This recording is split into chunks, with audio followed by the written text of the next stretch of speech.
আজ একটা মানুষের গল্প বলবো, যাকে ইতিহাসবিদরা ঘৃণা করে, যাকে প্রত্নতত্ত্ববিদরা মিথ্যাবাদী বলে, আর যাকে লক্ষ লক্ষ মানুষ মনে করে সত্যের সবচেয়ে কাছের মানুষ।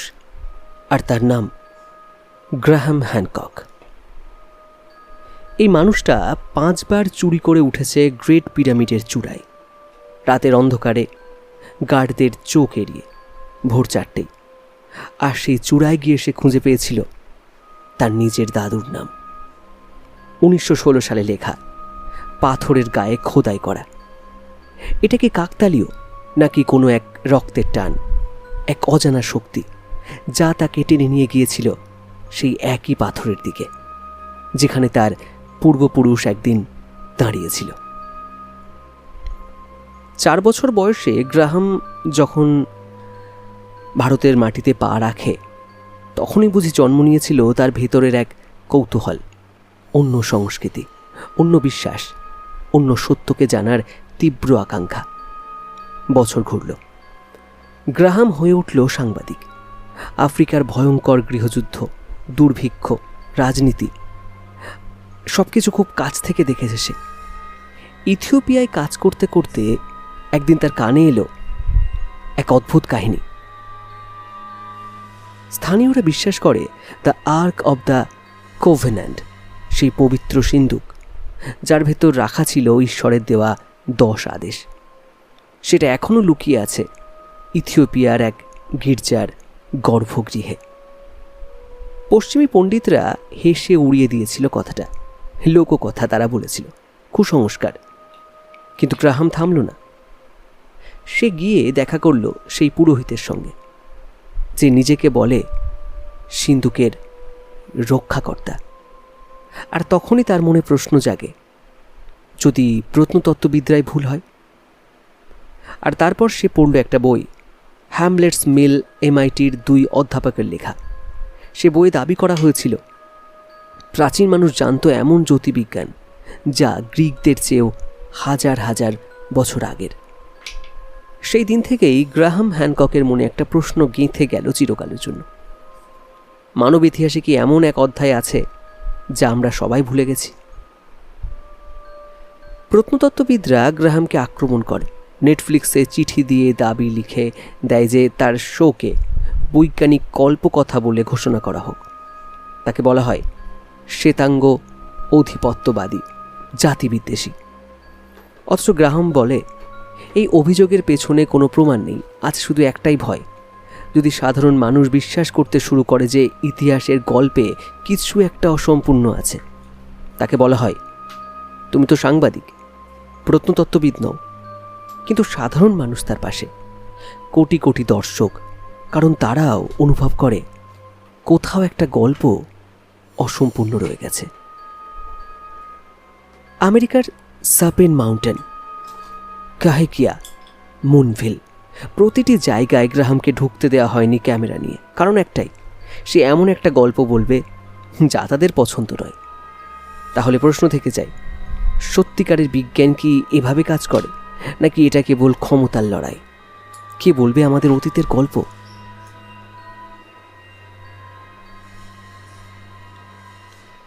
$481 ফুট উঁচু 2.5 মিলিয়ন পাথরের ব্লক, মাত্র 23 থেকে 28 বছর নির্মিত। আর সবচেয়ে অদ্ভুত কথা, এই পিরামিড উত্তর, দক্ষিণ, পূর্ব, পশ্চিমের সঙ্গে এমনভাবে সাজানো যার ভুলের পরিমাণ 1 ডিগ্রির 1 ভগ্নাংশের চেয়েও কম। আর এই সংখ্যাটা শোনো, পিরামিডের উচ্চতাকে 43,200 দিয়ে গুণ করলে পাওয়া যায় পৃথিবীর মেরু ব্যাস। পিরামিডের ভিত্তির পরিধিকে 43,200 দিয়ে গুণ করলে পাওয়া যায় পৃথিবীর ভূমধ্যরেখার পরিধি। 43,200 সংখ্যাটা আসে পৃথিবীর অক্ষের এক রহস্যময় কম্পন থেকে, যাকে বলা হয় সিপ্রেশন অব দ্য ইকুইনক্স। এই সংখ্যা পৃথিবী জুড়ে প্রাচীন পুরাণে বারবার ফিরে আসে। এটা কি কাকতালীয়? প্রত্নতত্ত্ববিদরা বলে হ্যাঁ। গ্রাহাম বলে তাহলে কেন এই নির্দিষ্ট সংখ্যাটায় বারবার ফিরে আসে? তারপর আছে পিরামিডের ভেতরে অন্ধকার করিডোর। রাজার চেম্বারের ওপর 5টা গোপন প্রকোষ্ঠ, যেখানে ঢুকতে হয় দড়ি পেয়ে। রানীর চেম্বার থেকে বেরিয়ে যাওয়া সরু সুড়ঙ্গ, যার শেষে এক দরজা, আর তার পেছনে আর একটা দরজা। কেউ জানে না সেই দ্বিতীয় দরজার পেছনে কি আছে।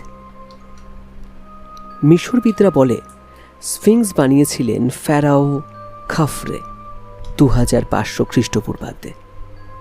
আর এই দাবির প্রমাণ একটা স্টিলা, যেখানে লেখা ছিল একটি মাত্র অক্ষর, যা আজ আর নেই, শুধু 19 শতকের নোটে লেখা আছে। সেখানে একটা অক্ষর ছিল।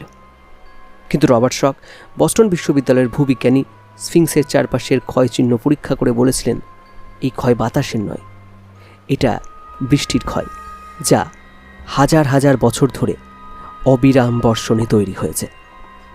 প্রশ্ন হলো, গিজায় শেষ কবে এমন বৃষ্টিপাত হয়েছিল? উত্তর, আজ থেকে 12,500 বছর আগে, বরফ যুগের শেষ লগ্নে, যখন সাহারা মরুভূমি ছিল না, ছিল সবুজ, ছিল নদী আর হ্রদে ভরা। তাহলে কি স্ফিংস 2500 খ্রিস্টপূর্বাব্দে নয়? তাহলে কি এটা আরও 8000 বছরের পুরনো? তারপর আসে জ্যোতির্বিজ্ঞান।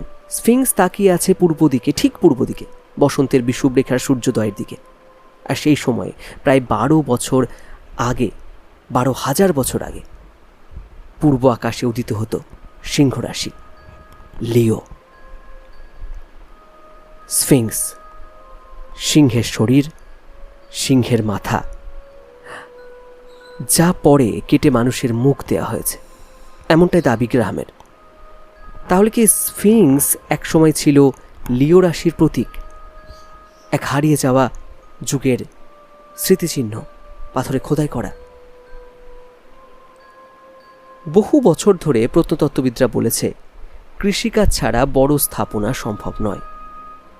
কৃষি আগে আসে, তারপর উদ্বৃত্ত খাদ্য, তারপর সমাজ সংগঠিত হয়, তারপর তৈরি হয় স্থাপত্য।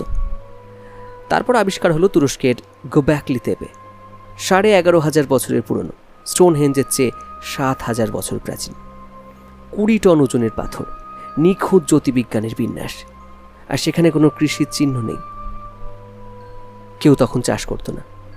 তাহলে প্রশ্ন উল্টে গেল, কৃষি কি আগে আসেনি, নাকি জ্ঞান আগে এসেছিল কোনো এক উৎস থেকে, যা শিকারী সংগ্রাহক মানুষদের শিখিয়েছিল কিভাবে পাথর কাটতে হয়, কিভাবে আকাশ দেখতে হয়, কিভাবে সংগঠিত হতে হয়? আর যদি গোব্যাকলি তেপে সম্ভব হয়, তাহলে স্ফিংস কেন সম্ভব নয়? গ্রাহাম স্পষ্ট করে বলে সে কোনো হাইটেক মহাকাশযান চালিত সভ্যতার কথা বলছে না, সে বলছে অন্য কিছুর কথা। এমন এক সংস্কৃতি যা শামানবাদ থেকে উদ্ভূত, যারা গভীরভাবে জানত আকাশকে, জানত পৃথিবীর আকৃতিকে, ছিল দক্ষ নাবিক, সমুদ্রযাত্রী। এমন এক সভ্যতা যারা প্রযুক্তির পথ বেছে নেয়নি, বরং বেছে নিয়েছিল ভেতরের জ্ঞান, আত্ম উপলব্ধির কথা। আর তারপর গ্রাহাম বলে এক কথা যা শুনে গা শিরশির করে ওঠে। আমরা যখন হারিয়ে যাওয়া সভ্যতা খুঁজি, তখন আমাদের উচিত নয় নিজেদের মতো কিছু খোঁজা। আমাদের খোঁজা উচিত এমন কিছু যা আমাদের থেকে সম্পূর্ণ আলাদা। বছরের পর বছর গ্রাহাম হ্যানকক, তার মিশরের প্রধান প্রত্নতত্ত্ববিদ জাহি হাওয়াজ একে অপরের শত্রু ছিল। কঠিন কথা, প্রকাশ্য অপমান।